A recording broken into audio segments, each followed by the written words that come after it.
know, it never begins with fear. It begins with comfort. A soft smile, a steady voice. A moment that feels like, finally, someone gets me. And the second your heart relaxes, click. That's the sound of the trap locking. Quietly, people don't walk into cults when life is glowing. They walk in when life is bleeding. A breakup that cracked your chest. A loss that stole your breath, a night where you cry. But pretend you are fine, and right inside that emotional gap, someone appears. Someone who listens a little too perfectly. Someone who knows exactly which wound to touch. Your mind whispers, maybe they see me. And that's it. That's the very first hijack. They don't just give attention, they flood you with it. Compliments that feel tailor-made, affection that feels overdue, support that feels magical because it is a trick. But damn, it hits. It hits right where you needed it.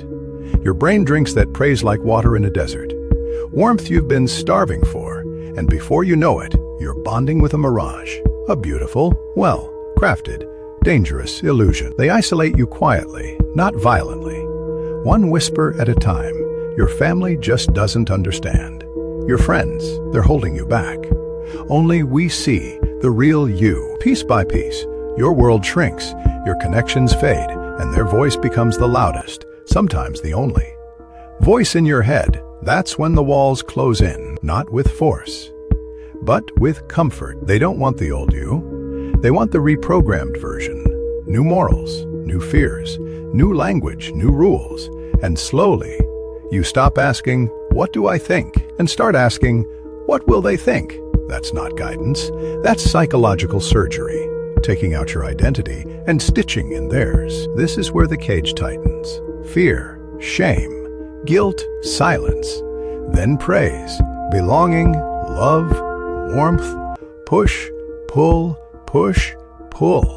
until your emotions stop belonging to you. One day, you wake up and realize you're living for their approval and dying from their silence. No chains, no cells, just an invisible prison built inside your mind. Because walking away feels like erasing yourself.